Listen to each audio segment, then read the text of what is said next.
Instalándose en los medios de comunicación, fundamentalmente de Occidente, una idea que lleva un poco más de una semana y que la ONU mandó a investigar, que tiene que ver con si Rusia está utilizando, llamémoslo así, violaciones a mujeres y niñas como forma de ejecutar crímenes de guerra. O sea, de parte del ejército ruso, violaciones a mujeres y niñas civiles de Ucrania, que están haciendo estas denuncias. Por supuesto, son denuncias que vienen desde el gobierno ucraniano, pero que, insisten, desde Ucrania estarían usando esto como arma de guerra. Entonces, Naciones Unidas dijo que obviamente esto hay que investigarlo y ahora está circulando en los medios occidentales. Mientras tanto, Rusia anunció que tomó Mariupol. Boris Johnson está diciendo que Putin cometió un error catastrófico y que ahora su única opción es aplastar a los ucranianos. Hay muchas versiones respecto de si esta no era la idea inicial de Putin, que era vamos un poco a la capital, a Kiev, invadimos también otros lugares, pero el objetivo en realidad tiene que ver con esta zona en especial, que es el este y el sur, la zona estratégica, la zona de puerto, la zona donde está el Mar Negro, y que es aparentemente lo que ya están logrando. Está Claudio Fantini, a quien le agradecemos siempre que nos atienda, y está Adrián Saque en Estados Unidos. Claudio, muy amable, como siempre. Bueno, ¿qué está sucediendo en este momento? La verdad que lo que ha ocurrido esta semana en Ucrania, además de lo que contaba Florencia, también no sé si viste ayer el reality de Putin diciéndole a su general que bueno, que no avancen, que no sigan avanzando ahí en Mariupol, porque bueno, porque también había que cuidar la vida de los soldados rusos. ¿Qué pensás que está ocurriendo en este momento ahí en Ucrania y si se empieza a abrir la posibilidad de alguna negociación? Bueno, hay una guerra informativa muy intensa, es muy difícil saber qué es cierto y qué no de lo que viene de ambas partes. La diferencia está en que en Ucrania hay muchos periodistas de muchas partes del mundo, de muchos países donde imperan estados de derecho y que son las narraciones más objetivas, pero siempre en una guerra hay también una guerra de información y por lo tanto las versiones oficiales de uno y otro lado deben entenderse como parte del conflicto. Lo que podemos deducir de lo que estamos viendo es que el plan A habría fracasado y está yendo por el plan B, Vladimir Putin. El plan A, o sea, todo líder que se lanza a una invasión, todo líder que declara una guerra, tiene un plan A, también un plan B y también un plan C. El plan A de Vladimir Putin era llegar a Kiev, donde esperaban ser recibidos como libertadores. Ya me voy a referir a por qué habría tenido un cálculo tan erróneo, pero ocupando Kiev, no solo hacer caer al gobierno de Zelensky, sino disolver el Estado ucraniano, crear otro Estado que en un tiempo no tan lejano incluso dejara de llamarse Ucrania, que ese nombre desapareciera, que dejaran de existir los ucranianos porque dejó de existir el Estado ucraniano. Ese plan fracasó. Posiblemente una de las versiones es que por que los servicios de inteligencia de Ucrania, muy vinculados al FSB, al aparato de inteligencia ruso, habiendo sabido ya cuál era el plan, o sea que se iba a concretar la invasión, lograron hacerle creer a la inteligencia rusa que si llegaban a Kiev, en Kiev harían caer rápidamente al gobierno de Zelensky, que los militares ucranianos se levantarían contra Zelensky y lo derrocarían, y que por ende sería una victoria muy fácil. Ahí hay una de las hipótesis de explicación de por qué se lanzó con ese plan A, que indudablemente fracasó. Ahora está llevando adelante el plan B, que implica arrebatar o quitar, amputarle a Ucrania una franja territorial en el este que va desde la ciudad de Kharkiv, en el noreste de Ucrania, a solo 60 kilómetros de la frontera con Rusia, la segunda ciudad más poblada, más importante, fue capital alguna vez, y fue la ciudad que construyó Rusia en el siglo XVIII, precisamente cuando estaba en guerras contra los canatos turcomanos de esa parte, de lo que luego, mucho más tarde, sería Ucrania. En el siglo XX se convirtió en Ucrania esa parte del territorio, en aquella época era Imperio Ruso, desde Kharkov o Kharkiv en el noreste, toda la región del Donbass, llegando casi hasta el centro, incluye la ciudad de Dnipro, toda la costa en el mar de Azov, por eso es tan estratégica la caída de Mariupol para Vladimir Putin. Eso se uniría con la península de Crimea, ya en poder ruso desde el 2014, y la idea es también quitarle toda la franja costera del Mar Negro, o sea, llegar hasta la frontera con el Transdniester. El Transdniester es un territorio de Moldavia que está en manos de separatistas prorrusos, ¿no? Sí. Ese es el plan en el que estaría abocado ahora, y algunas partes de ese plan le estaría costando bastante más.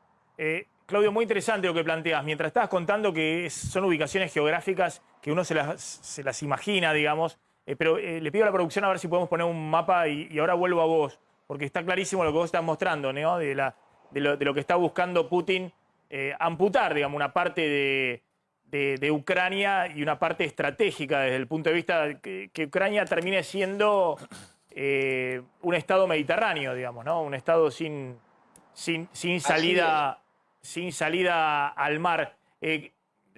Adrián, ¿qué está sucediendo en Estados Unidos? Bueno, justamente quería comentarles que esto que acaba de presentar Claudio, justamente, vino en forma de comunicado hace un ratito nada más, desde el Kremlin. Aquí le han dado mucha repercusión a través del vocero de prensa, Dmitry Peskov, donde no habla de plan C ni de plan B. Siempre dijo, el plan A de Rusia fue esto que estaba justamente describiendo muy bien Claudio, que era apropiarse de básicamente todo el este de Ucrania y, digamos, terminar la guerra ahí, que es algo que ya Volodymyr Zelensky en encuentros virtuales que tuvo con muchos funcionarios del Pentágono, dijo que jamás estaría dispuesto a aceptar, porque eso se traduciría en la derrota total de Ucrania, la pérdida de un 30% de su territorio y su quinta ciudad más importante, como es el caso de Mariupol, que también por estos minutos estamos tratando de ver si realmente se la puede dar por perdida o no. Aquí en Estados Unidos insisten en que todavía no está perdida. Pero bueno, es algo que se contrapone, digamos, esto que estamos viendo, con la misión de paz que va a encabezar el secretario general de las Naciones Unidas, Antonio Guterres. Este martes va a reunirse directamente con Vladimir Putin y se estima que el miércoles con el presidente ucraniano, con Zelensky, para ver si pueden encontrar una ruta hacia la paz que hoy por hoy parece muy lejana, no se ve en el horizonte. El Pentágono insiste en esto y de hecho en estas últimas horas hubo reuniones entre el secretario de Defensa de los Estados Unidos, Lloyd Austin, y todos los secretarios de Defensa, no solamente de Ucrania, sino de toda la OTAN, para justamente hacer un plan para armar mucho más fuertemente a Ucrania, que lo está pidiendo desesperadamente. Piden que sea una asistencia continua. Recordemos que Biden ofreció 800 millones de dólares en armas adicionales. Ya son 3.140 millones de dólares que le ha estado pasando a Estados Unidos en armas, que son armamentos cada vez más pesados. Estamos hablando de armamentos de artillería antiaérea, estamos hablando ya de drones, que son drones suicidas, que van directamente contra los tanques rusos, y que China dijo, atención con China dijo que esto lo que hace es prolongar la guerra, porque todo el mundo está buscando la paz, ¿no? Y sin embargo, bueno, China se ha involucrado desde el punto de vista dialéctico y esto hace más peligroso, digamos, la búsqueda, no hablemos de paz, pero por lo menos sí de un equilibrio, y hace pensar en un horizonte cada vez más lejano. de paz. Y eso preocupa acá. Te escuchaba recién, Maxi, que hablabas de la posibilidad de un subsidio a los alquileres. Espérame un segundito. En el caso de Miami-Dade. Esperamos un segundito. Sí. Ahora vuelvo con vos. Con eso quiero cerrar con Claudio. Fíjense cómo Claudio Fantini estaba describiendo y un poco confirmaba a Adrián Sack desde Estados Unidos esta estrategia, ¿no?, de Putin. Claudio, no sé si me estás viendo, vos describías esto, ¿no? La zona estoy viendo, sí, del Donbass, Mariupol. Ese bueno, es el Donbass, se en quedó el con noreste. Ahí está, gritando Mariupol, lo deja sin costa en el mar de Azov y lo une con la península de Crimea, y de ahí pueden seguir adelante, hacia adelante hasta el Transdniester, que es lo que viene ya donde termina Ucrania y empieza Moldavia. El Transdniester es un territorio de Moldavia que desde hace años está en manos de separatistas prorrusos y donde hay ejército ruso. La joya de la corona en este plan B es la ciudad de Odessa, ¿no? Odessa, claro, acá abajo. Su importancia histórica, estratégica, tal como dice Adrián, muy bien y muy completo en la reseña, el Kremlin viene negando que hubiese habido un plan A y que está yendo por un plan B. Pero no ha tenido forma de explicar el ingreso de esas infinitas divisiones de blindados que entraron desde Bielorrusia directamente hacia Kiev. No tiene ningún sentido, salvo que haya sido inicialmente el plan llegar a Kiev y hacer caer al gobierno, y yo le agrego en mi análisis, al Estado, disolver el Estado, para lo que necesitaban conquistar Kiev. La explicación que da es que esa entrada por el norte era para distraer a las fuerzas o hacer que se concentrara el ejército en defender Kiev y dejara desatendido el Donbass. Pero no cierra estratégicamente. Tanto táctica como estratégicamente la lógica es que si iban solo por la región del Donbass, hubieran entrado solo por la región del Donbass. Ucrania, desde el 2014, no había podido recuperar esa región, ¿no? Y se supone que estaba luchando solamente contra separatistas de Donetsk y de Lugansk. Por lo tanto, si entran 180.000 soldados rusos con infinitas legiones de tanques, mucho más imposible iba a ser para Ucrania.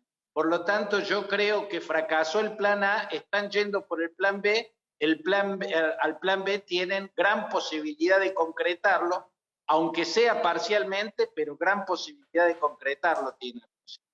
Claudio, muchas gracias, siempre tan ilustrativo y tan claro en esto que estás contando y que de alguna manera vamos a ver si efectivamente se cumple, ¿no? Que es este deseo de quedarse. Serían las zonas más ricas de Ucrania, digamos, sería casi la mitad de Ucrania.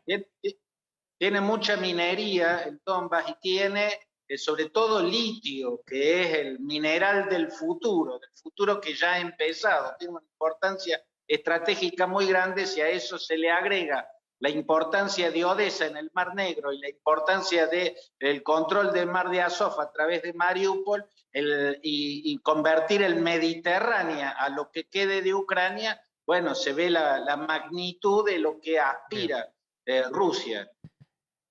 Claudio Fantini, muchas gracias, siempre tan interesante escucharte. ¿Querías aportar algo, Adrián, desde Estados Unidos con este tema de los alquileres?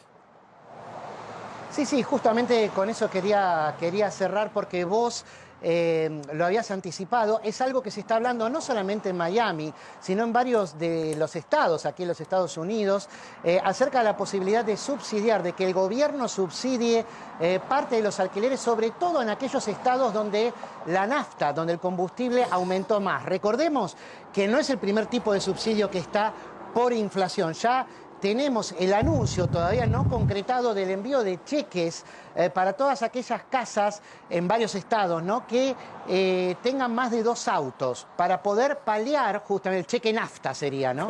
Para poder paliar justamente los aumentos en la nafta, en el combustible, y que en algunos otros lados se dio distinto. Acá en Georgia, en vez de cheques, por ejemplo, sacaron todos los impuestos al combustible. El combustible está libre de impuestos en la medida en que esté por debajo de $4 el galón. Yo no estoy pagando 3,98. Bueno, digamos, estamos ahí, pero si pasa de los 4, ahí se le quitan más impuestos todavía. Bien. Claro, exacto.